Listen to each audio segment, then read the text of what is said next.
Okay, so I have like a slight lisp, mainly because I've been doing this new orthodontist procedure. So, sorry if that kind of affects the video, but I want to talk about MJF's promo.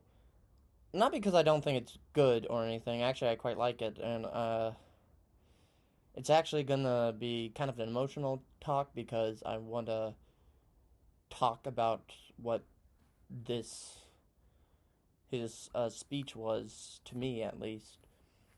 Um, So, to get the wrestling analyze out, MJF's promo about CM Punk and his feelings on loneliness and his struggles with being Jewish and ADHD, which he's never brought up before until now, unless I don't know about something. He mentioned the story about how he was uh, bullied and persecuted because he was Jewish, and I was already aware of that story. Um, but the story about him having ADHD and how school was hell and how he really didn't feel like he fit in anywhere is very close to my heart. Um, I don't usually talk about myself when I said I wasn't going to really about myself unless it had to come up with arguments. But I also have ADHD. I have autism. I have dyslexia. I have OCD. And I have anxiety disorder. I have a lot of mental differences about me. And the resignation that people treat you differently and that school is hell for kids like me is a very true statement. Not because we're dumb or that we can't focus. We can't focus, that is true. But it's not because we're dumb, it's because people don't really believe we can be smart. And a lot of ADHD and autistic people suffer from this expectation of ADHD and autism and the fact that we don't feel like we are truly with people who get us, um, who treat us as people and not as uh, sob stories, is very apparent to a lot of people who have that, or at least in my experience, I did. So, NJF coming out and talking about ADHD and his struggles with that, for starters, meant a lot to me because ADHD representation is very poor. And I know some people will be like, well, this person has ADHD and this person has ADHD. And the problem with that, like Zuko from Avatar: The Last Airbender is said to have ADHD, but the thing is they never say the word. And a lot of people usually react to my complaint about that being it's a fantasy world. They can't use the direct word from that. And I'm like, why can't they? They can use words of that it's common words. Why can't they bring in the actual context of what it is? And then some other people say, well, because they don't want to like separate people with autism and ADHD or Asperger's because we have very similar conditions. And my other protest to that is, well, yeah, but it's better to at least have the confirmation that we have someone who actually has what we go through and what our struggles are. And I'm not saying because the disability is our struggle. I'm saying the disability and the people's perspective on that disability is our struggle. that's what I mean by my disability struggle. Not because I do not want to get this idea that being disabled is a terrible thing, because that's just stupid. So having MJF legitimately say that he has ADHD and he struggled with this because he was treated differently not only in school by other people, um, that touched me in a really nice spot because um, having representation is very important to me. Black representation, Asian representation, Latino representation, that's all very important to me. Uh, but for me as a consumer, I also want to have LGBT representation and ADHD representation or autism representation or OCD representation. And the thing is, with race, you don't need to say I'm black or I'm Asian because you can just draw it. It's fine. But with being bisexual or being gay, I'm bisexual, but you know what I mean, or having ADHD or having autism, many companies don't want to say the word when they bring up that in media. Um, the only show that specifically brought up that a character is gay and said the word "I'm gay" was Kipo and the Wonder Beast, which was an excellent animated TV show. It's on Netflix. You should go watch it. But what I'm saying is that companies don't say the words. They don't say what we are, and that's always bothered me. So when a character from a TV show says, "I'm gay," it means a lot more than just showing it, because while it confirms that they are gay or bisexual or pansexual, it's fine. It still kind of leaves the vagueness open enough to be like, okay, but what form of LGBT is there? And most creators, like the person who created Owl House, just tells us, no, this character's bisexual, this character's gay, and that's fine. But in the show, it's more meaningful if you just tell us, because then we feel the connection personally. It also gives us validation for not having any of that for a very long time. And I will say this now, mental disabilities are very, very underrepresented in media, and usually very poorly if done. If it's actually done, it's either not specifically stated or it's very um, ableist. And ableist means basically that's very offensive to disabled people. So basically, what I'm saying is when MJF said that he was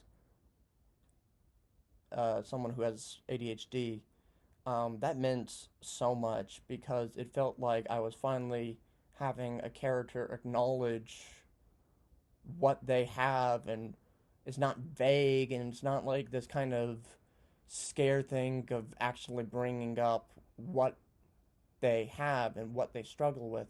He just said what he has, and that meant a lot for me personally. Um, and so I gotta just give a shout out to that.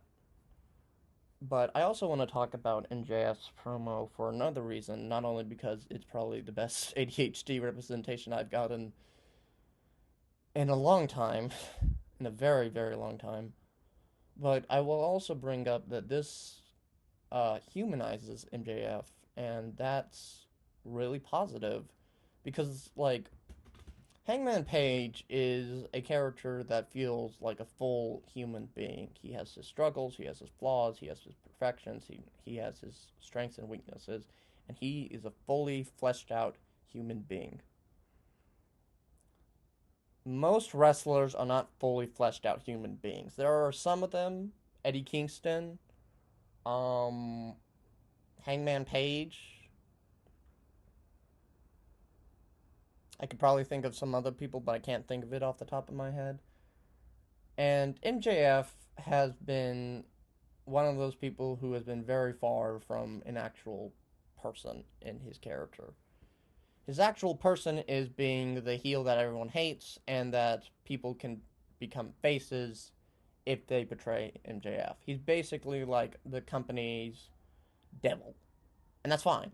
You need a company devil in every company so that everybody has an obvious good and bad guy, and you can obviously kind of tie up some of the loose ends story wise.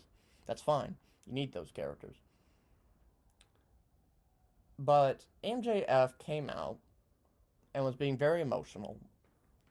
And the thing is, he has been emotional before, but he's always kind of pulled the rug out from the audience every single time.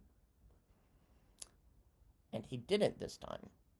He was being very honest. He was talking about his struggles. And he was being a person. He was talking about his insecurities, about being bullied, about being rejected, about needing this validation for his dreams because his dreams were betrayed him at first, and now in spite, he wants to do better than what his dream was, just to spite his betrayal. And MJF then becomes this wholehearted character about having him just be this spiteful, deeply traumatized character who has been hurt so many times in the past that he just can't have that happen to him anymore. He has to be the asshole now. He has to have the power to do whatever he wants because he can't be in that position of weakness anymore. So having CM Punk show the photo of MJF meeting CM Punk and being like, that was just another Friday for me, is a very burning moment now because MJF talks about how horrible that was because that was everything to him when he really was struggling. And so if you go back to what MJF's character is that he surrounds himself by talented people who he wants them to consider them friends. He wants to have FTR consider that. Okay, let me rephrase. FTR and Shawn Spears and Wardlow are his friends, and he wants them to think the same thing about him. FTR and Shawn Spears wants to be friends with MJF. That's what MJF desires. With Wardlow, he also wants him to think him as a friend, but he's doing it more forcefully because he's desperate. Therefore, Wardlow is basically being forced by his will by MJF, and MJF is saying that that's okay because he can't go without being with friends.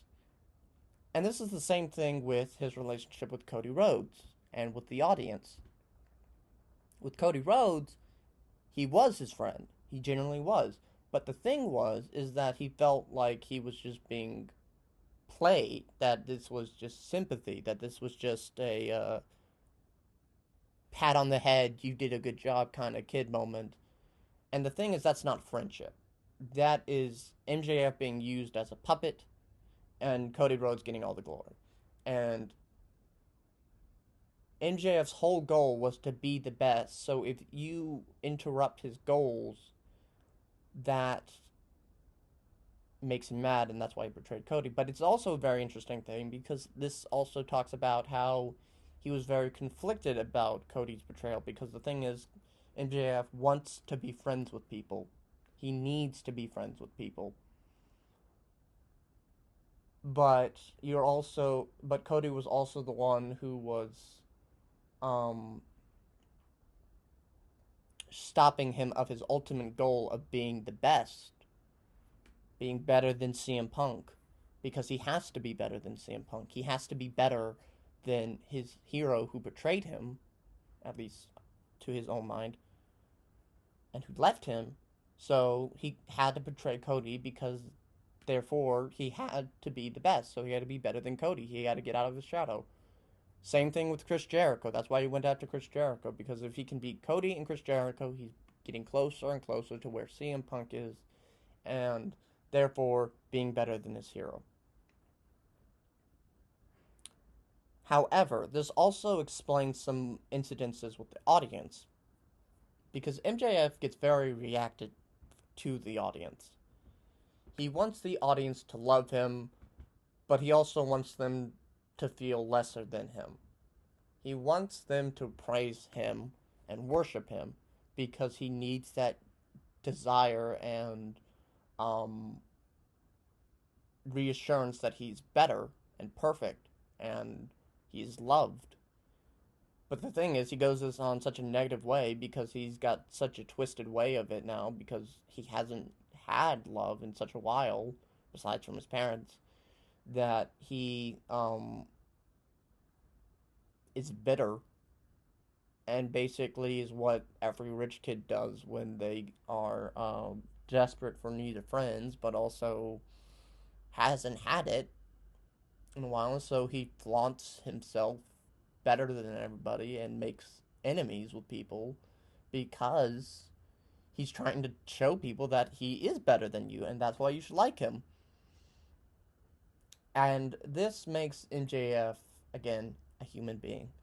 And it ties around all his motivations and all the little skeptical things that you could kind of poke at with his interactions with people. And while he is a cheating, but he does this because he needs to be better. He cheats and uh, is an awful person and does anything he can to win because he needs to be best. He needs to be better than everybody. So MJF has become probably the third or fourth person to really have a big three-dimensional real person uh character. And I don't want to say that people like Orange Cassidy or Sammy Guevara aren't real characters, but they aren't what's the word?